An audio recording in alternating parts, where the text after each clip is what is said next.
Hello everyone, welcome to IKTAM. So let's start with the editorial discussion for 28th of January 2022. First of all, let's understand कि आज हमें कौन कौन सा editorial को discuss करना है।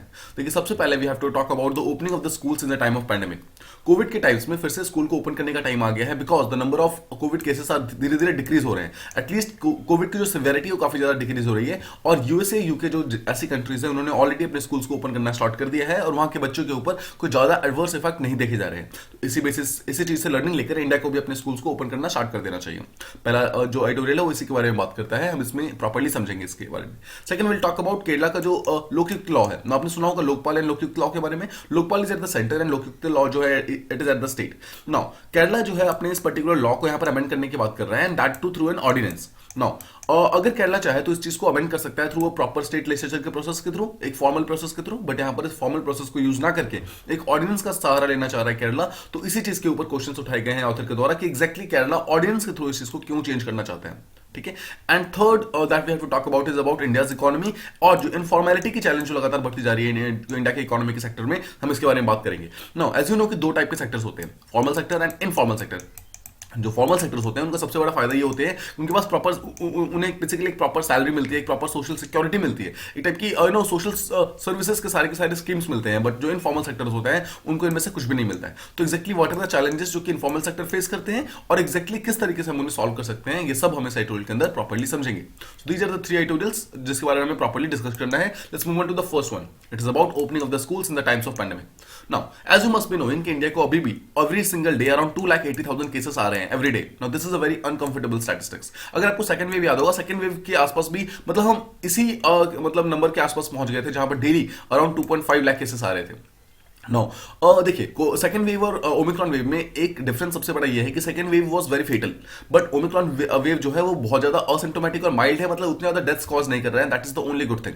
लेकिन इसके बावजूद जो नंबर ऑफ केसेस इतने ज्यादा हैं, इसलिए जो स्टेट एडमिनिस्ट्रेटर है वो धीरे धीरे लॉकडाउन लगा रहे हैं, इम्पोज कर रहे हैं लॉकडाउन को, ताकि सिवेरिटी जो है केसेस की वो मतलब डिक्रीज ही रहे और नंबर ऑफ केसेस भी धीरे धीरे डिक्रीज हो जाए।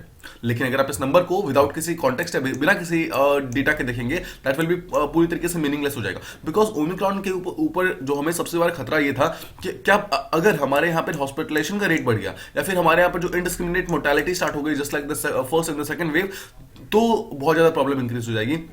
But the only good thing is कि ओमिक्रॉन के अंदर this has come to pass because ऐसा कुछ भी नहीं हो रहा है। हॉस्पिटलाइजेशन बहुत ज्यादा इंक्रीज नहीं हो रहा है, मोर्टेलिटी यहाँ पर बिल्कुल मतलब बहुत ज्यादा नहीं हो रही है। अब यहाँ पर जब एक रिपोर्ट चेक की गई, यहाँ पर जब डेटा चेक किया गया तो ये पाया गया स्टेट्स के जो हॉस्पिटल्स है और उन हॉस्पिटल्स के अंदर 95% से ज्यादा जो बेड्स हैं वो अभी भी अनऑक्यूपाइड है। इसका मतलब क्या है, बहुत ज्यादा लोग यहाँ पर आईसीयू में या फिर एक एक्सट्रीम कंडीशन के साथ जो ओमिक्रॉन से इफेक्ट नहीं हो रहे हैं। ठीक है। देखिए इसका अगर बेड से यहाँ पे अनऑक्यूपाइड है, इसका ये मतलब बिल्कुल भी नहीं है कि ओमिक्रॉन इन्फेक्शन यहाँ पर माइल्ड है। हमें ये चीज बिल्कुल भी समझना नहीं है, हमें यहाँ पर पूरी तरीके से विजिलेंट एंड अलर्ट रहना है, ये चीज बिल्कुल जरूरी है। लेकिन ये एविडेंस ये डेफिनेटली शो करता है कि हॉस्पिटलाइजेशन का रेट काफी कम है, स्पेशली उन लोगों में जो कि डबली वैक्सीनेटेड है या फिर जो एटलीस्ट जिन्होंने एटलीस्ट एक डोज वैक्सीन ले लिया है। इसका मतलब क्या है, वैक्सीन जो है वो दे आर मतलब उन्होंने जो प्रॉमिस किया था, मतलब वैक्सीन को लेकर जो हम काफी चीजें उम्मीद कर रहे थे, एक्सपेक्ट कर रहे थे कि एक्चुअली काफी ज्यादा हेल्प करेगा, स्पेशली हॉस्पिटलाइजेशन का जो रेट है उसको रिड्यूस कर देगा, लोगों की डेथ को रिड्यूस कर देगा, मोर्टेलिटी रिड्यूस कर देगा। उन सब पे अभी तक वैक्सीन ने पूरी तरीके से सक्सेसफुल रहा है। ठीक है, उन सब चीजों को वैक्सीन ने अभी तक कंप्लीट किया है। नाउ अगर आप इन ऑब्जर्वेशन को देखोगे तो ऑब्वियसली इन सारे ऑब्जर्वेशन को स्टेट्स ने भी देखा है, वेरियस स्टेट्स ने, और इसीलिए कुछ स्टेट्स ने यहाँ पर धीरे धीरे अपने रिस्ट्रिक्शंस को ईज करने स्टार्ट कर दिए। देखिए पूरी तरीके से रिस्ट्रिक्शन को हटाए नहीं गए हैं, बट कुछ स्टेट्स ने अपने अपने रिस्ट्रिक्शंस को यहाँ पर ईज डाउन करना स्टार्ट कर दिया है, जहां पर कुछ बिजनेस के जो कंपनीज वगैरह है, एस्टैब्लिशमेंट्स है, उसको लगाने के लिए वो कर दिया गया, परमिशन दे दी गई है। और स्पेशली पब्लिक प्लेसेस के अंदर भी कुछ जो बिजनेस है, कंपनीज है, वो सब वहां पर बाहर जाकर काम करना स्टार्ट कर रही है। लेकिन एक सेक्टर अभी भी ऐसा है जो कि इससे एडवर्सली इंपैक्टेड है, and that is the education sector, that is the schools. Specially बच्चों का जो स्कूल है that is still shut in the most places. और बेसिकली जो एडमिनिस्ट्रेटर्स है वहां पर उसको ओपन इसलिए नहीं करना चाहते हैं बिकॉज बच्चे अभी भी अनवैक्सीनेटेड है, एंड स्पेशली दोज बच्चे जो हुआ लेस देन या फिर 10 क्लास के नीचे वाले बच्चे जितने भी हैं, ठीक है, because they are normally below the age of 14 या फिर 14 या जो 15 साल का जो एज होता है उससे कम है। एंड एज यू नो कि जो बच्चों को वैक्सीन मिल भी रही है ना, वो 15 से 18 वाले जो एज ग्रुप है उनको मिल रही है, और 15 से नीचे वालों को अभी भी वैक्सीन नहीं मिल रही है। तो दे आर स्टिल वल्नरेबल, ऐसा मान करके अभी भी स्कूल्स को नहीं ओपन किया जा रहा है। अब देखिए there is a thing called a serology survey. Now what is this particular survey? देखिए सीरोलॉजी सर्वे का सीधा सा मतलब होता है जब एक पर्टिकुलर पॉपुलेशन के अंदर उनके ब्लड टेस्ट किया जाता है, उनको चेक किया जाता है एग्जैक्टली कि उनके बॉडी के अंदर क्या एक वायरस के अगेंस्ट कोई एंटीबॉडीज हैं, तो रिसेंटली सीरोलॉजी सर्वे जब किया गया आईसीएमआर और कुछ इंडिपेंडेंट एक्सपर्ट्स के द्वारा, तो ये पाया गया कि अराउंड 70% बच्चों के अंदर ऑलरेडी इस पर्टिकुलर वायरस के अगेंस्ट एंटीबॉडीज बन चुकी हैं। इसका मतलब क्या है, बच्चे कहीं ना कहीं माइंडली सही, बहुत ही कम, लेकिन इन्फेक्ट हुए हैं और उसके कारण उनकी बॉडी के अंदर एंटीबॉडीज बनने स्टार्ट हो गए। And that is actually very good thing, because अगर हमारे टोटल नंबर ऑफ बच्चों में से 70% बच्चे ऑलरेडी इस वायरस को फाइट ऑफ कर सकते हैं, तो that is very very good. ठीक है, तो हमें हमारा वैक्सीन जो है वो एक्स्ट्रा एक टाइप का एक्स्ट्रा लेयर ऑफ वो देगा, सर्विस प्रोवाइड करेगा। ठीक है, उसको बचाने की हेल्प करेगा और बच्चे यहाँ पूरी तरीके से सेफ हो सकते हैं। ठीक है, अगर आप बाकी रिसर्च वगैरह को देखेंगे तो वहां पर ये बोला जा रहा है कि ऑल्दो जो बच्चे हैं they are likely to contact the infection, मतलब हो सकता है कि उन्हें इन्फेक्शन हो जाए, हो सकता है कि कोविड उनके बॉडी के अंदर एंटर करे और वो कैरियर की तरह काम कर सकते हैं बच्चे, लेकिन वो खुद बहुत ही कम बीमार पड़ेंगे, ऐसा बोला जा रहा है, बिकॉज बच्चों को यहाँ पर बहुत ज्यादा ओमिक्रॉन इफेक्ट नहीं कर पा रहा है। ठीक है, आपको याद होगा हमने इसके बारे में पहले भी बात कर रखी है ना। अगर आप इसी चीज को इस कॉन्टेक्स्ट में डालो कि डिस्ट्रप्शन इतना ज्यादा बढ़ गया कोविड का और वहां पर जो स्कूल्स है वो पूरी तरीके से बंद हो गई। देखिए, एक तरफ जो बच्चे हैं वो बहुत ज्यादा अफेक्ट नहीं हो रहे हैं, कंपैरेटिवली बहुत ज्यादा अफेक्ट नहीं हो रहे हैं as compare to adults, because adults तो यहाँ पर बहुत ज्यादा अफेक्ट हो रहे हैं, लेकिन उसके कंपैरिजन में जो बच्चे हैं वहां पर ज्यादा अफेक्ट नहीं हो रहे हैं। बट इसके बावजूद जो स्कूल्स है वो पूरी तरीके से डिसरप्टेड है, जहां पर ईयर्स ऑफ क्वालिटी टीचिंग जो है पूरी तरीके से लूज हो चुका है। We have lost years of quality teaching. इसके अलावा अगर आप देखोगे कि ऐसे बच्चे जो कि वेल ऑफ फैमिली से आते हैं, जो कि डिफरेंट टेक्नोलॉजी को या फिर डिफरेंट मीन्स को, डिफरेंट ट्यूशंस वगैरह को, टीचर्स को वो लोग सिंपली वो कर सकते हैं, पे कर सकते हैं, वो तो चलो कहीं ना कहीं अपने एजुकेशन को टेक ऑफ कर ले रहे हैं, उनको मतलब फिर से स्टार्ट कर लिया है। बट स्पेशली वो बच्चे जो कि स्कूल के ऊपर पूरी तरीके से डिपेंडेंट थे, not just for education but also for the nutritious meal. आपको याद होगा मिड डे मील का जो स्कीम चलता था, उसके कारण बहुत सारे बच्चे, पुअर फैमिलीज के बच्चे तो इसलिए स्कूल जाते थे बिकॉज उनको वहां पे मिड डे मील स्कीम का खाना मिलता था। तो इन सब अगर आप बेसिस पे देखेंगे तो कहीं ना कहीं एजुकेशन, उनका जो न्यूट्रिशियस मील का जो फूडिंग हैबिट्स, ये सब कहीं ना कहीं अफेक्ट हुआ है। ठीक है, तो इन सब चीजों के कारण हमें अपने स्कूल को शट नहीं रखना चाहिए, बंद नहीं रखना चाहिए, धीरे धीरे हमें इसको ओपन करना स्टार्ट कर देना चाहिए। अब देखिए, एक चीज हमें ध्यान रखना कि कोविड-19 जो पैंडेमिक है वो एंड नहीं हुआ है, और ऐसा एक्सपर्ट का कहना है कि अगले 5 से 6 साल तक कोविड शायद खत्म हो भी ना, वायरस हमारे बीच ही रहने वाला है। बट हमारे समाज को इससे बेटर तरीके से इसके साथ रहना सीखना पड़ेगा। हमें इस तरीके से रहना पड़ेगा कि हम कोविड के साथ रहकर भी यहाँ पर फाइट कर सके, just like we stay with the flu. अब देखते हैं, फ्लू जो एक सिम्टम्स है बेसिकली वो हमारे डेली लाइफ का एक टाइप का पार्ट बन चुका है। ठीक है, तो अगर आप फ्लू को देखेंगे उसी तरीके से माना जा रहा है कि आगे जाकर कोविड जो है एक टाइप का फ्लू बन जाएगा, जहां पर कोविड हो सकता है कि आगे जाकर कभी खत्म ना हो, बट वो फ्लू की तरह एक बेसिकली सिंपल सिम्टम्स प्रोवाइड करे, यानी कि खांसी बुखार करके वो ऑटोमेटिकली फिनिश हो जाए। ठीक है, अब देखिए, उसके अगेंस्ट ऑथर बोलते हैं कि जब भी कोविड का यहाँ पर इन्फेक्शन फिर से बढ़ गया, फर्स्ट वेव सेकंड वेव के अंदर हमने लॉकडाउन लगाए थे, इसलिए थर्ड वेव जो अभी आया हुआ है उसके अंदर भी हमने लॉकडाउन लगाए हैं। बट लॉकडाउन जो है वो सिर्फ एक टेम्पररी मेजर की तरह काम कर सकते हैं, वो लॉन्ग टर्म में ज्यादा काम नहीं कर सकते हैं। और स्पेशली अगर टेम्पररी मेजर के अंदर भी लॉकडाउन लगाए जाते हैं तो वहां पर हमें बहुत ज्यादा ह्यूज कॉस्ट पे करना पड़ता है। कैसे ह्यूज कॉस्ट? देखिए, जितने भी मार्जिनलाइज सेक्शन के लोग हैं, वो ऐसे लोग जो कि बेसिकली डेली वेज वर्कर्स है, वो लोग पैसा कमाते हैं, डेली उसको अपने खाने पे यूज करते हैं। सोचिए, लॉकडाउन के कारण उनका पैसा कमाना बिल्कुल बंद हो जाता है, उससे क्या होता है, प्रॉब्लम वहां पे बहुत ज्यादा इंक्रीज हो जाती है। इसका मतलब क्या है, लॉकडाउन यहां पे लॉन्ग टर्म में सस्टेनेबल बिल्कुल भी नहीं है। इसलिए स्टेट को यहां पर एक चीज ध्यान रखना चाहिए, स्टेट को यहां पर कुछ जो एक्शंस हो लेने होंगे। सबसे पहली बात तो उनको वैक्सीन कवरेज को लगातार एक्सपेंड मतलब करते रहना होगा, स्पेशली वो लोग जिन्होंने अभी तक वैक्सीन नहीं ली है उनके यहां तक वैक्सीन पहुंचाना होगा। सेकंड चीज, जब भी बच्चे स्कूल जा रहे हैं या फिर कहीं भी बच्चे एक साथ बैठे हुए हैं तो उनको मास्क पहनने के लिए इंकरेज किया जाए। ठीक है, हर एक पर्सन को यहाँ पर मास्क प्रॉपर्ली पहनाया जाए, नॉट जस्ट बच्चे बट कोई भी ऐसा पर्सन जो कि ग्रुप में कहीं बैठा हुआ है जहां पे number of people are sitting together, वहां पर उन्हें मास्क डेफिनेटली यूज करना चाहिए। थर्ड चीज, अगर वहां पे नंबर ऑफ पीपल साथ में रह रहे हैं, स्पेशली जैसे स्कूल का एनवायरमेंट है, वहां पर बहुत सारे बच्चे एक साथ स्कूल जा रहे हैं, तो उनको टाइम टू टाइम उनकी टेस्टिंग वगैरह होनी चाहिए, उनका ट्रांसमिशन फेज उनका चेक करना चाहिए कि कहीं उनकी बॉडी के अंदर वायरस तो नहीं है, फिर कहीं वो कैरियर की तरह काम तो नहीं कर रहे हैं। And finally we should also monitor the hospitalisation के ट्रेंड्स किस तरीके से चल रहे हैं। जब हम स्कूल्स को रीओपन करेंगे तो हमें लगातार हॉस्पिटल्स को चेक करते रहना होगा कि कहीं number of cases in hospitals increase तो नहीं हो रहे। इन सब चीजों को हम अगर इन चारों चीजों को अगर हम ध्यान दें तो हम प्रॉपर्ली कोविड से फाइट ऑफ कर सकते हैं, हम ओमिक्रॉन से प्रॉपर्ली फाइट ऑफ करके हम अपनी लर्निंग को भी उतना ही इंपॉर्टेंस दे सकते हैं। अब अगर आप जो बाकी कुछ कंट्रीज जैसे यूके हो गया, यूएसए हो गया, उनसे अगर आप उनके एक्सपीरियंस से सीखेंगे तो उन्होंने अपने स्कूल्स को रीओपन करना स्टार्ट कर दिया है, but that particular reopening has hardly impacted the transmission trends. मतलब ऐसा नहीं हुआ है कि स्कूल्स को रीओपन होते ही यहाँ पे नंबर ऑफ केसेस लगातार इंक्रीज हो गए, ऐसा बिल्कुल भी नहीं हुआ है। इसका मतलब क्या है कि अभी भी number of covid cases UK USA में बिल्कुल जैसा पहले था वैसा ही चल रहा है अभी तक। तो इंडिया को भी इस लेसन से इनकॉर्पोरेट यानी कुछ सीखना चाहिए और इंडिया को भी अपने एजुकेशन सेक्टर यानी कि स्कूल को फिर से यहाँ पर ओपन करना चाहिए। सो आई होप आपको फर्स्ट आर्टिकल प्रॉपर्ली समझ आ गया होगा। Now let's move on to the next article that we have to talk about. It is about Kerala के लोकयुक्त लॉ के बारे में। Now first of all you must understand कि एग्जैक्टली लोकयुक्त लॉ होता क्या है। Now there are two type of laws, एक होता है लोकपाल लॉ एंड एक होता है Lokayukta law. Lokpal is for the centre and Lokayukta is for the states. Now these two states combined, जो दोनों ही ये लॉज है, दे कंबाइंड, उन्होंने कंपलसरी बनाया है कि हर एक स्टेट के अंदर एक लोकयुक्त को अपॉइंट किया जाएगा। ठीक है, सेंट्रल लेवल पे एक लोकपाल को अपॉइंट किया जाएगा और हर एक स्टेट के अंदर एक लोकयुक्त को अपॉइंट किया जाएगा, जो कि बेसिकली क्या होगा, जितने भी गवर्नमेंट ऑफिसर्स हैं, स्पेशली जितने भी पब्लिक ऑफिसर्स हैं, जितने भी गवर्नमेंट ऑफिसर्स हैं, उनके अंदर जितने भी गवर्नमेंट ऑफिसर्स हैं, उनके अगेंस्ट करप्शन का अगर कोई भी कंप्लेन आता है तो उसके अंदर प्रॉपर्ली इन्वेस्टिगेट करेंगे, उसके ऊपर प्रॉपर्ली फाइंड आउट करेंगे। ठीक है, ये मेन काम है लोकपाल एंड लोकयुक्त का। ना देखिए, कॉन्टेक्स्ट ये है कि केरला का जो गवर्नमेंट है वो रिसेंटली अपने लोकयुक्त और जो एक्ट है उसको ऑर्डिनेंस के थ्रू चेंज करना चाहता है, उसको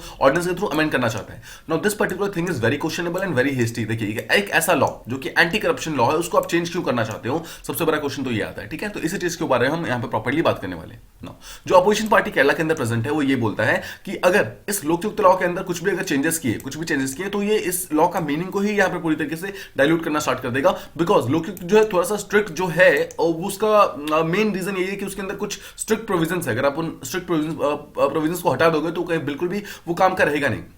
वहां पर बेसिकली दो अपोजिशन पार्टीज है केरला के अंदर। एक है कांग्रेस लेड जो यूडीपी है वहां पर, यानी कि यूनाइटेड डेमोक्रेटिक फ्रंट है, और बीजेपी, दोनों ही जो यहां पर है वो दोनों ही गवर्नर को ये अपील कर रही है कि ऑल्दो जो उनका कैबिनेट है, यानी कि जो केरला कैबिनेट है, ऑल्दो उसने पास करके ये गवर्नर तक पहुंचा दिया है, गवर्नर को बोला जा रहा है कि आप इस ऑर्डिनेंस पर साइन कीजिए और इस ऑर्डिनेंस को पास कीजिए। बट यहाँ पर अपोजिशन पार्टी ये बोल रही है कि आपको इस ऑर्डिनेंस को पास नहीं करना है, प्रोमलगेट नहीं करना है, because this is not right.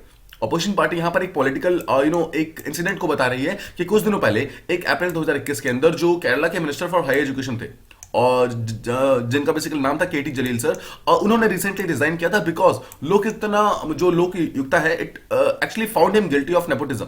ठीक है, नेपोटिज्म और या फिर आप इसे सिंपल वर्ड्स में करप्शन बोल सकते हैं, और इस पर्टिकुलर बेसिस पे इसके कारण इन्हें यहां पर रिजाइन करना पड़ गया। ठीक है, इसी चीज के कारण यहां पर शायद जो अपोजिशन पार्टी वो ये बोल रही है कि इसी चीज के कारण यहां पर जो ऑनगोइंग बहुत सारी इंक्वायरी चल रही है लोकयुक्ता के लिए, केरला के डिफरेंट मिनिस्टर्स के लिए, इसी के कारण शायद उसको चेंज करना चाहते हैं। ठीक है, बट द क्वेश्चन इज क्या इसे चेंज करना चाहिए। देखिए, अगर आप प्रेजेंट गवर्नमेंट को देखेंगे, उन्होंने एक चीज तो बहुत ही डेफिनेटली समझ आ गई है केरला के प्रेजेंट गवर्नमेंट को कि जो लोकयुक्ता जो एक्ट है वो एक बहुत ही स्ट्रिक्ट एक्ट है, और अगर कोई भी यहां पर पब्लिक ऑफिसर इसके अंदर करप्शन करता हुआ पाया जाता है तो ही शुड नॉट होल्ड टू, मतलब वो आगे जाकर ऑफिस को होल्ड नहीं कर सकता है, उसे अपना ऑफिस को जल्दी से जल्दी वैकेट करना होगा। नाउ अभी की बहुत ही स्ट्रेंज बात यह है कि जो केरला की गवर्नमेंट है वो ये बोल रही है that this particular section is unconstitutional. ये basically section 14 of Lokayukta act के बारे में बात हो रही है, जहां पर बोला जा रहा है कि this particular section is unconstitutional. देखिए, इसे चैलेंज किया जा सकता था, आपको ध्यान रखना है, केरला गवर्नमेंट इसे चैलेंज कर सकती थी सुप्रीम कोर्ट के अंदर, बट पॉइंट इज कि इसे चैलेंज नहीं कर रहे हैं, इसे पूरी तरीके से अमेंड करने की कोशिश कर रहे हैं। नो, केरला गवर्नमेंट क्यों बोल रही है कि अनकॉन्स्टिट्यूशनल, उसे समझते हैं। देखिए, रिसेंटली हुआ क्या है, आपने जैसा देखा पीछे अप्रैल 2021 के अंदर जलील सर जो वहां के एक टाइप के मिनिस्टर ऑफ एजुकेशन थे केरला के अंदर, उनको यहां पर रिमूव करना पड़ गया, यानी कि उनको बेसिकली यहां पर इस्तीफा देना पड़ गया। ठीक है, रिजाइन देना पड़ गया। तो द पॉइंट इज कि गवर्नमेंट यहां पर ये बोल रही है कि देखिए, एक मिनिस्टर जो होता है ना, he is actually appointed by governor, right. Article 163 and article 164 के अंदर गवर्नर जो होता है एक मिनिस्टर को अपॉइंट करता है on the advice of chief minister, आपको याद होगा। नाउ इस पर्टिकुलर चीज को यहां पर कॉन्स्टिट्यूशनली यहां पर चैलेंज किया है, बोला है कि एक ऐसा पर्सन जो कि गवर्नर के द्वारा अपॉइंटेड है, उसको एक लोकयुक्त एक्ट किस तरीके से बाहर निकाल सकता है, मतलब कैसे उसको फोर्स कर सकता है रिजाइन करने के लिए, या फिर कैसे उसको उसके पोस्ट से बाहर निकाल सकता है। इसी बेसिस पे यहां पर केरला गवर्नमेंट ने इस चीज के अगेंस्ट यहां पर प्रपोजल साइन किया और बोला कि इसको अमेंड करके हम एक ऑर्डिनेंस के थ्रू एक पास लाएंगे जहां पर हम कुछ चेंजेस कर देंगे। तो इसके अलावा इस लोकयुक्त के अंदर कोई भी अपील का प्रोविजन नहीं है, मतलब एक पर्सन अगर गिल्टी पाया जाता है तो उसके वो अपने मतलब उसके अगेंस्ट अपील भी नहीं कर सकता है। तो यहां पर दो चीजें चेंज करने की बात की जा रही है केरला गवर्नमेंट के द्वारा इस पर्टिकुलर एक्ट के अंदर। पहला तो बोला जा रहा है कि जब भी एक पर्टिकुलर डिसीजन आएगा, जब भी कुछ भी यहां पर ऐसा होगा, तो सबसे पहले अगले 3 महीनों के अंदर, मतलब लोकयुक्त एक्ट जो है, लोकयुक्त जो है वो अगर कोई भी डिसीजन लेता है किसी भी पब्लिक ऑफिस के अंदर या फिर पब्लिक ऑफिसर के अगेंस्ट कोई भी डिसीजन लेता है, तो अगले 3 महीनों के अंदर गवर्नमेंट या फिर कोई भी अथॉरिटी जो है वो डिसाइड कर सकती है कि वो डिसीजन सही है या फिर नहीं है। और सेकंड चीज बोला गया है कि अपील का प्रोविजन लाना जरूरी है। देखिए, ये चीज बिल्कुल सही है कि अपील का प्रोविजन होना चाहिए, बट द पॉइंट इज कि अगर लोकयुक्त एक डिसीजन ले रहा है तो क्या उस डिसीजन को लेने के बाद भी आपको किसी और गवर्नमेंट अथॉरिटी से उसको मतलब एक टाइप का स्क्रूटनाइज कराने की जरूरत है, ये क्वेश्चन आता है नाउ। अगर आप सेकंड वाला जो देखेंगे जहां पर बोला गया है कि अपील यहां पर होना चाहिए, these are totally valid points, but the point is क्या आपको इस चीज को ऑर्डिनेंस के थ्रू लाना जरूरी है, आप उसे एक फॉर्मल रूट के थ्रू क्यों नहीं ला सकते। This is the main question of opposition. Now आपको ये जानकर हैरानी होगी कि जो लोकयुक्त लॉ है, ये जो लोकपाल एक्ट जो कि ओवरऑल इंडिया के अंदर आया था वो 2013 के अंदर आया था। ठीक है, आपको ध्यान रखना है लोकपाल एंड लोकयुक्त एक्ट जो है 2013 के अंदर आया था, बट केरला के अंदर ये सेम लॉ जो है 1999 के अंदर ऑलरेडी आ चुका था। इसका मतलब क्या है, केरला जो था it was quite ahead of its time. Kerala ने बहुत अच्छे तरीके से अराउंड 22 साल पहले, मतलब अभी से अराउंड 20 साल पहले इस पर्टिकुलर लॉ को लेकर आए थे, जब इंडिया ने इसके बारे में सोचा भी नहीं था। जहां पर उन्होंने ये बोला था कि कोई भी ऐसा पब्लिक सर्वेंट अगर करप्शन करता हुआ पाया जाता है तो उसे हम यहां पर पूरी तरीके से रिमूव कर सकते हैं। ठीक है, अब 1999 में सोचिए जिस पर्टिकुलर पार्टी ने लेकर आई थी एलडीएफ पार्टी, वो सेम पार्टी अभी पावर में है, गवर्नमेंट में है, और सेम पार्टी इस चीज को यहां पर अमेंड करने की बात कर रही है। Now this is a bit of irony, जहां पर जो पार्टी इसको लेकर आती है वही पार्टी इसको चेंजेस करना चाहती है। ठीक है, देखिए जैसे हमने बात की 1999 के अंदर केरला यहां पर इस पर्टिकुलर लॉ को ऑलरेडी लेके आ चुका था, एंड फाइनली 2013 के अंदर ऐसा कुछ होता है कि सुप्रीम कोर्ट यहां पर इस चीज को लेकर आता है। सुप्रीम कोर्ट ने फाइनली पास किया कि हाँ ठीक है, ऐसा कोई एक लॉ होना चाहिए ना। उससे पहले एक छोटा सा एक इंसिडेंट हुआ था जहां पर सुप्रीम कोर्ट ने यह बोला था कि कोई भी जब भी इलेक्शन होगा, कोई भी इलेक्शन होगा तो इस इलेक्शन के बाद मान लीजिए कोई भी एक सर्विंग लेजिस्लेटर है, ठीक है, एक एमपी है, एमएलए, कोई भी ऐसा पर्सन है जो कि सर्विंग है, मतलब जो नेता बन चुका है, अब उसके अगेंस्ट अगर किसी भी टाइप का करप्शन होता है तो उससे पहले उसको आप डिस्क्वालीफाई नहीं कर सकते थे। ठीक है, 2013 से पहले किसी भी करप्ट पॉलिटिशियन को, यानी कि कोई ऐसा पॉलिटिशियन जिसके अगेंस्ट करप्शन यहां पर प्रूव भी हो जाता है ना, उसको भी आप मतलब वो नहीं कर सकते थे, उसको आप हटा नहीं सकते थे। बट 2013 में सुप्रीम कोर्ट ने इस चीज को स्ट्रक डाउन कर दिया, बोला कि ऐसा कोई भी प्रोविजन नहीं हो सकता। अगर किसी एक नेता के अगेंस्ट में कोई भी यहां पर ऐसा लॉ आता है या फिर कोई भी ऐसा प्रूफ आता है कि वो करप्ट है, तो उसको उसी टाइम वहां पर डिस्क्वालीफाई कर दिया जाएगा और उसको वहां पर निकाल दिया जाएगा। इसी पर्टिकुलर अपील के बाद, इसी पर्टिकुलर लॉ के बाद 2013 के अंदर लोकपाल एंड लोकयुक्त एक्ट को भी लाया जाता है, जहां पर बोला जाता है कि एंटी करप्शन, एक टाइप का एंटी करप्शन डिपार्टमेंट होना जरूरी है, एक टाइप का एंटी करप्शन ब्यूरो होना जरूरी है, जो कि इन सब चीजों को प्रॉपर्ली फाइंड आउट करे और ऐसे मिनिस्टर्स या फिर ऐसा कोई भी पब्लिक सर्वेंट जो कि करप्ट है या फिर कुछ गलत कर रहा है उसको वहां से निकाला जा सके। ठीक है, और अब देखिए यहां पर फाइनली ऑथर ये बोलते हैं कि कोई भी ऐसा रेजिम, कोई भी ऐसा गवर्नमेंट जो कि सच में करप्शन फ्री गवर्नमेंट चाहता है, उसको तो कभी इस चीज से प्रॉब्लम हो ही नहीं सकती कि यहां पर किसी भी इस टाइप के लॉ से प्रॉब्लम हो ही नहीं सकती कि वो एक करप्ट पब्लिक सर्वेंट को अपने उसके ऑफिस से बाहर निकाल देगा। तो केरला यहां पर क्यों इतनी हेस्टीनेस दिखा रही है, केरला यहां पर क्यों इस तरीके से जल्दी जल्दी में क्यों ऑर्डिनेंस से पास करना चाहती है, this is the main question.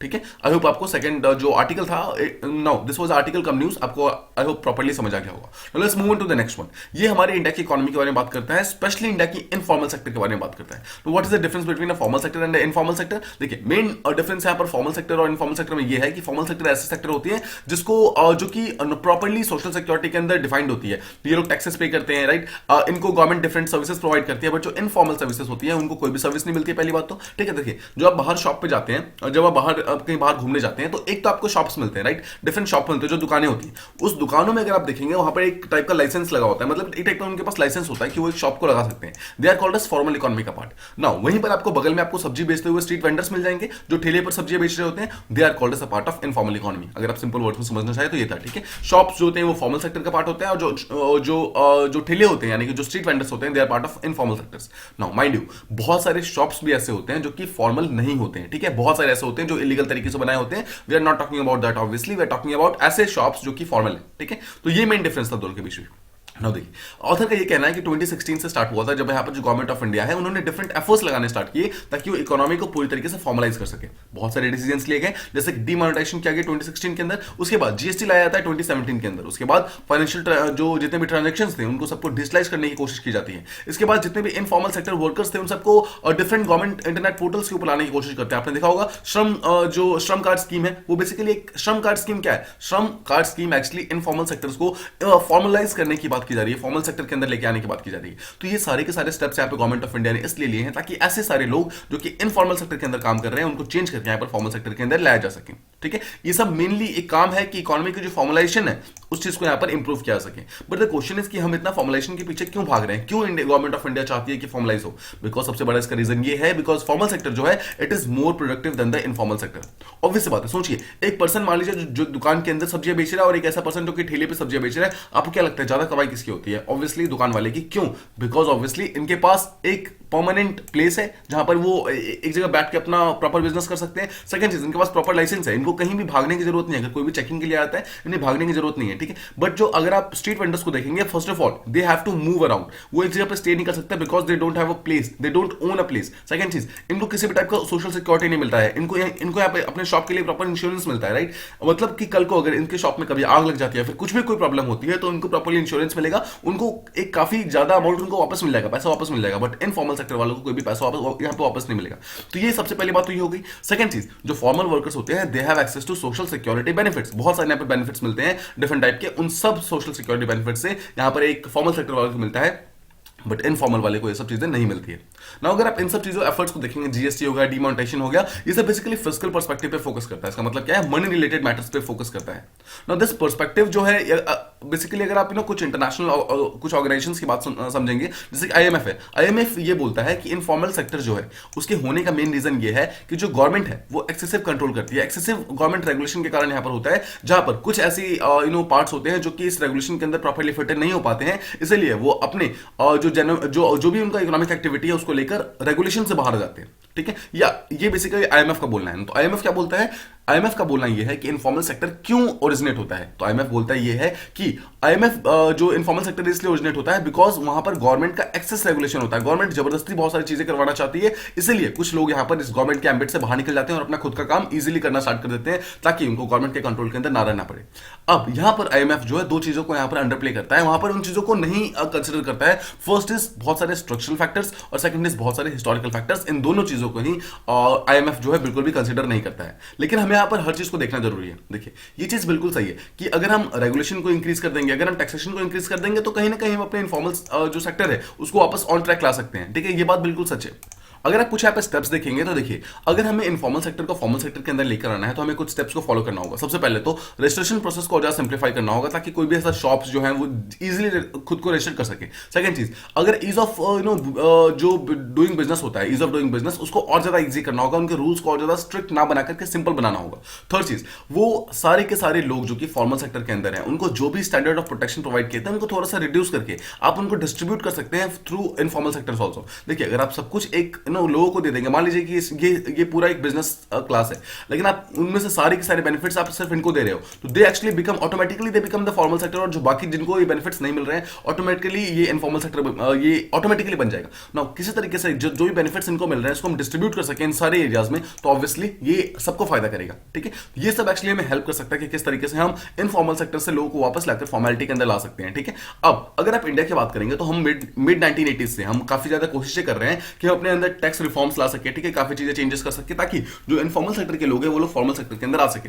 अब एम्प्लॉयमेंट को प्रमोट करने के लिए, फॉर्मलाइजेशन को प्रमोट करने के लिए इंडिया ने यहां पर क्या किया था, बहुत सारे जो स्मॉल जो सेक्टर्स थे, स्मॉल एंटरप्राइजेस थे, उनको यहां पर प्रोटेक्शन करना स्टार्ट कर दिया था by regulating the large scale industries by licensing. आपने देखा होगा एक लाइसेंस राज का आपने कंसेप्ट सुना होगा 1991 से पहले के पीरियड में, प्री 1991 पीरियड में there was a concept of licence raj. यहां पर सीधा से ये बोला जाता है कि जो बड़े सेक्टर्स थे उनको लाइसेंस प्रोवाइड करो, ताकि बड़े सेक्टर जो है, जितनी बड़ी इंडस्ट्रीज है, वो कुछ भी गलत तरीके से ना कर पाए, मतलब गलत तरीके से कुछ भी प्रोड्यूस ना कर पाए, ताकि जो स्मॉल एंटरप्राइजेस हैं उनको प्रॉपर्ली प्रोटेक्ट कर सके, जो छोटे छोटे बिजनेस हैं वो वहां पर खुद को थ्राइव कर सके, वो डिफरेंट चीजें बना सके ना। अगर आप एफिशिएंसी का क्वेश्चन साइड कर दें तो इन मेजर्स के कारण क्या हुआ, बहुत सारी ऐसे लेबर इंडस्ट्रीज जो बहुत सारी लेबर इंटेंसिव इंडस्ट्रीज थी, उन्होंने खुद को इनफॉर्मल कर लिया, खुद को अनऑर्गेनाइज कर लिया ना। इसको समझते हैं कि क्यों इन्होंने खुद को अनऑर्गेनाइज किया, फिर क्यों इन्होंने खुद को इनफॉर्मल किया। देखिए, जब आप 1990 से पहले की बात करेंगे तो दो पार्ट के यहां पर वर्ल्ड हुआ करते, दो पार्ट के बिजनेस हुआ करते थे। एक को आप सिंपली फॉर्मल कह सकते हैं, एक को आप सिंपली इनफॉर्मल कह सकते हैं। देखिए, जितना भी इनफॉर्मल सेक्टर था उसको प्रोटेक्ट करने के लिए गवर्नमेंट चाहती थी कि इसको हम प्रोटेक्ट करें, इसलिए उन्होंने फॉर्मल सेक्टर के ऊपर एक्सेसिव रेगुलेशन लगाना स्टार्ट कर दिया। वर्ड को ध्यान रखिएगा, फॉर्मल सेक्टर के ऊपर एक्सेसिव, उनको लाइसेंस लेने के लिए उन्होंने वो कर दिया, जब तक लाइसेंस नहीं होगा तब तक आप शॉप नहीं लगा सकते, और बहुत सारे डिफरेंट उन्होंने मेथड्स लगाने स्टार्ट कर दिए। बेसिक सी बात यह है कि इनके ऊपर स्ट्रिक्ट मेजर्स लगाने स्टार्ट किए, और इनफॉर्मल सेक्टर को यहां पर कुछ छूट देना स्टार्ट किया, कुछ उनको ईजीनेस देना स्टार्ट किया कि आप इजीली अपना बिजनेस करो। इसलिए बहुत सारे इनफॉर्मल सेक्टर्स ये थे जो कि मूव ऑन होके इनफॉर्मल सेक्टर के अंदर आ जाते हैं, ताकि उनको भी इजी मिल जाए, उनको भी इजीली काम कर सके और उनको गवर्नमेंट के रेगुलेशन के अंदर काम ना करना पड़े। इसी के कारण बहुत सारी ऐसी लेबर इंडस्ट्री, जो लेबर इंटेंसिव इंडस्ट्रीज थी, वो लोग खुद को चेंज करती है और फॉर्मल इंडस्ट्री से चेंज होकर इनफॉर्मल इंडस्ट्री के अंदर आ जाती है। ठीक है, अब इसके कारण क्या होता है, देखिए, ऑल्दो ये इनफॉर्मल के अंदर आ गए, बट आप देखिए तो अभी भी इनके पास मैन पावर काफी ज्यादा है, इनके पास अभी भी रिसोर्सेज काफी ज्यादा है, तो obviously they led to the formation of dense output and labour market interlinkages. देखिए, अभी तक क्या होता था, जो फॉर्मल सेक्टर था वो एक्चुअली मार्केट के लिए मेजॉरिटी चीजें बनाता था, बट यहां पर क्या हुआ, इनफॉर्मल सेक्टर के अंदर से ऑटोमेटिकली अचानक से ही ये सब चीजें इंक्रीज होने लगी, बिकॉज जितने भी फॉर्मल लोग थे कहीं ना कहीं इनफॉर्मल के अंदर आ रहे थे, तो इन्होंने अब ज्यादा से ज्यादा प्रोड्यूस करना स्टार्ट कर दिया। तो हम यहां पर 1990s के आसपास में कहीं ना कहीं उल्टे हो गए थे, मतलब नॉर्मली हमारा फॉर्मल सेक्टर ज्यादा काम करना चाहिए था, बट उस टाइम हमारा informal sector majority of the काम कर रहा था, और यही प्रॉब्लम आज तक चलती आ रही है। ना यहाँ पर ऑथर ने एक एग्जांपल दिया टेक्सटाइल इंडस्ट्री का। एक एग्जांपल ये है कि अगर आप पावर लूम्स का एक राइज देखेंगे, now these are kind of machine जो कि टेक्सटाइल बनाने में हेल्प करती है। तो पावर लूम्स का जो राइज हुआ है वो बेसिकली दो चीजों के एक्सपेंस पे हुआ है। पहली बात तो इसके कारण जितने भी कंपोजिट मिल्स थे, यानी कि ऐसे कंपोजिट मिल्स होते हैं जो कि मशीन प्लस लेबर दोनों का दोनों की हेल्प से काम करता है, ये कहीं ना कहीं रिड्यूस होना स्टार्ट हो गया। और साथ में साथ ऐसे हैंडलूम्स, ऐसे ऐसे बेसिकली ये इंस्ट्रूमेंट्स होते हैं जो हाथों से टेक्सटाइल्स को बनाते हैं, इन सब चीजों का यहाँ पे प्रोडक्शन काफी कम हो गया। बिकॉज पावर लूम्स यहाँ पर पूरी तरीके से ऑटोमेटिक होती है, वो मशीन के हेल्प से काम करती है। पावर लूम्स के कारण यहाँ पर पूरी तरीके से कंपोजिट मिल्स भी डाउन हो गया और हैंडलूम्स भी डाउन हो गया। इसके कारण क्या हुआ, बहुत सारे ऐसे सेक्टर्स, देखिए पावर लूम्स किसके पास होगा, जो बिग इंडस्ट्रीज उनके पास होगा। तो बिग इंडस्ट्री यानी कि फॉर्मल इकोनॉमी के पास पावर लूम्स थे, लेकिन जो बाकी जितने भी पीछे रह गई, जिनको प्रॉपर यहाँ पे सपोर्ट नहीं मिल पाया, लाइक कंपोजिट मिल्स वाली इंडस्ट्रीज या फिर जो हैंडलूम्स वाली इंडस्ट्रीज है, वो लोग पीछे रह गए और कहीं ना कहीं वो इनफॉर्मल सेक्टर का पार्ट बन गया आकर। अब देखिए, जब धीरे धीरे हमने अब इनफॉर्मल सेक्टर को फिर से फॉर्मलाइज करना स्टार्ट किया, तो कहीं ना कहीं हमने एम्प्लॉयमेंट तो उनका काफी ज्यादा इंकरेज कर दिया। बहुत सारे लोग यहाँ पे जो एम्प्लॉयमेंट सेक्टर था उसके अंदर आ गए, बट द पॉइंट इज कि अभी भी हम उनको टैक्स नेट के अंदर लेके नहीं आ पा रहे थे। क्यों नहीं लेके आ पा रहे थे? बिकॉज देखिए, बहुत ही बेसिक सी चीज है।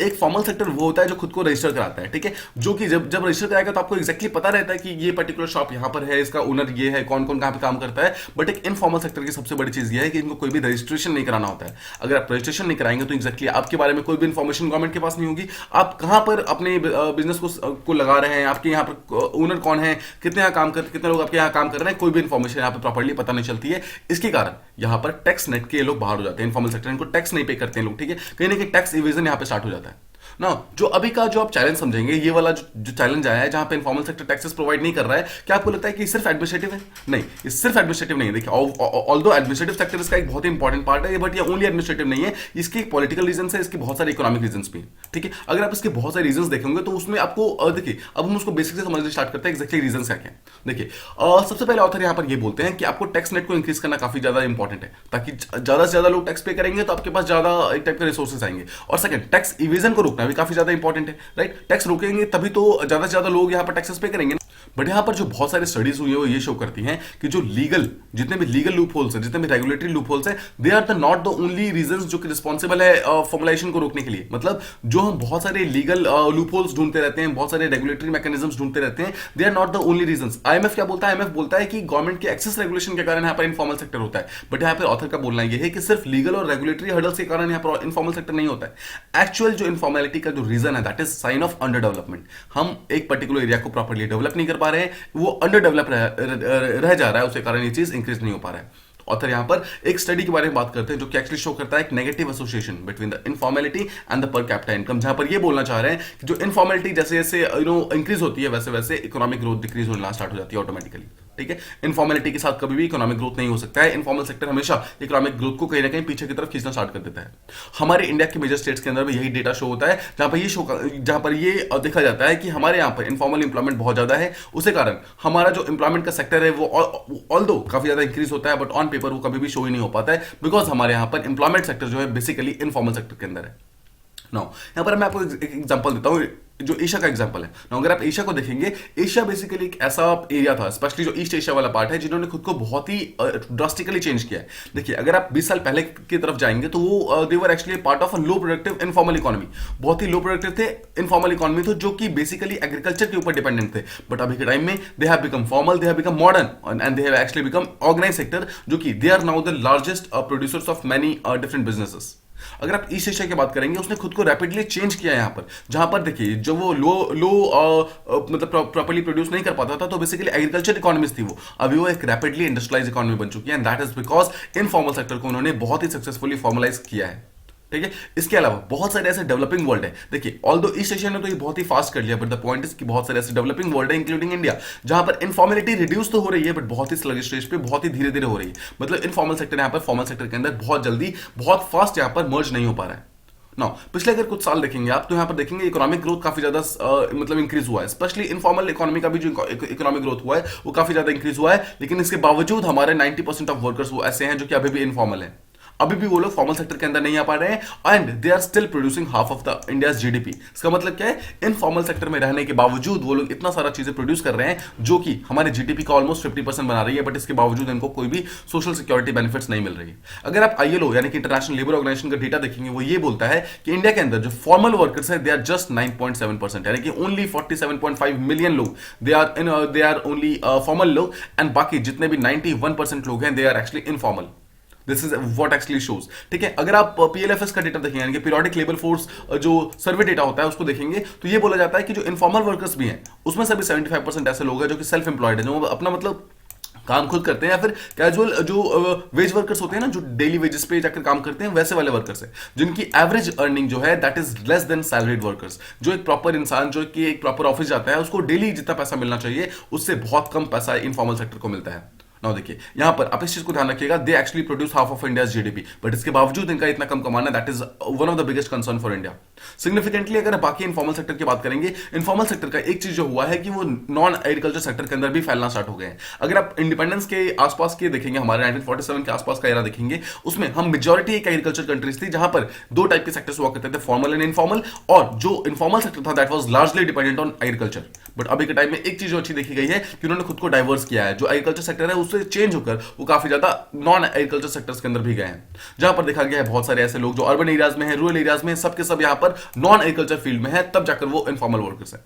नाउ ये चीज एटलीस्ट अप्रिशिएट की जा सकती है कि इनफॉर्मेलिटी यहां पर सिर्फ एग्रीकल्चर के अंदर नहीं है, यहां पर डिफरेंशिएट हो गई है और काफी ज्यादा मल्टी लेयर्ड है। तो ऐसी अगर आप इंडस्ट्रीज को देखेंगे जो कि ऑब्वियसली विदाउट पेइंग टैक्सेस है, मतलब क्या है, जो इनफॉर्मल सेक्टर है they are only the tip of the informal sector iceberg. ऐसा नहीं है कि अगर आप उन 10 इंडस्ट्रीज को पकड़ लेंगे तो आप पूरे के पूरे इनफॉर्मल सेक्टर को पकड़ लेंगे, बट द पॉइंट इज कि informal sector is much more than these industries.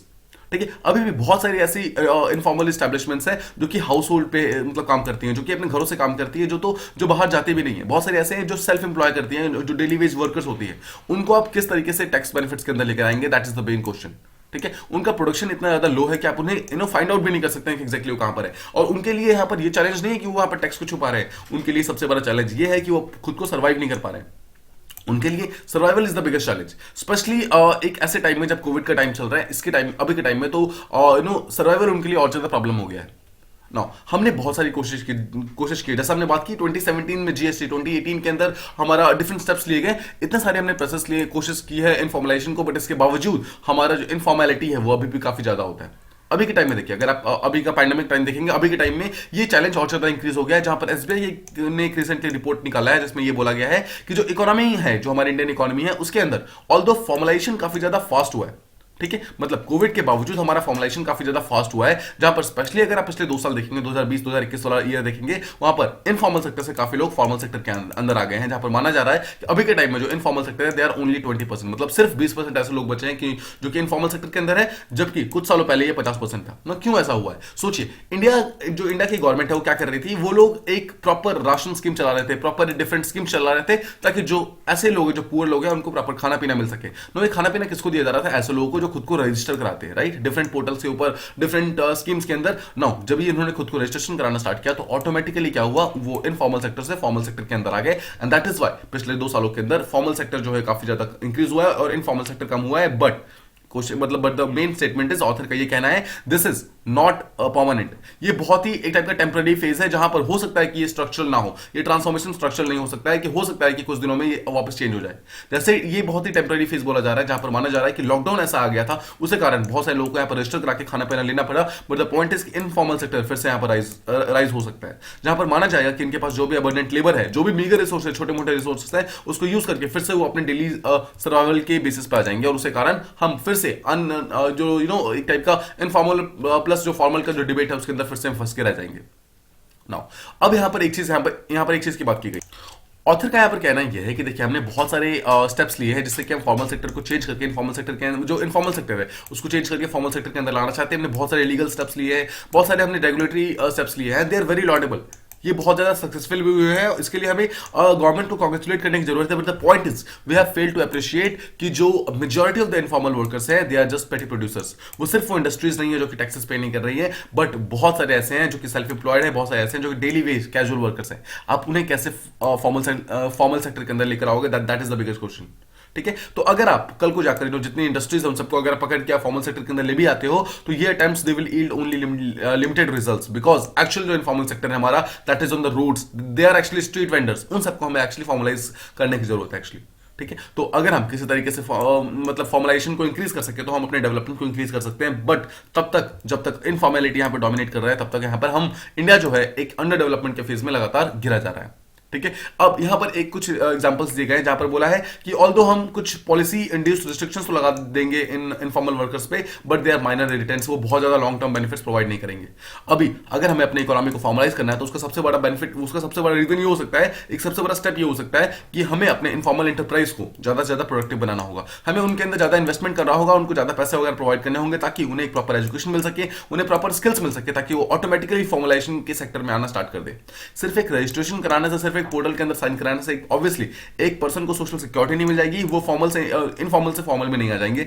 और स्पेशली अगर आप इंडिया का देखेंगे तो इंडिया में ऑल्दो लेबर लॉस तो काफी है बट उनका इंप्लीमेंटेशन प्रॉपर्ली नहीं होता है। तो ये सब एक्चुअली शो करता है कि हमें अगर इनफॉर्मल सेक्टर को फॉर्मल सेक्टर के अंदर लेकर आना है तो हमें यहाँ पर काफी ज्यादा एफर्ट्स लगाने होंगे, काफी ज्यादा इसको फास्ट पेस पे इंक्रीज करना होगा, और सिर्फ एक रजिस्ट्रेशन से हटके हमें उनके एजुकेशन, उनके ह्यूमन स्किल्स को यहाँ पर इंप्रूव करने के लिए डिफरेंट काम करना होगा।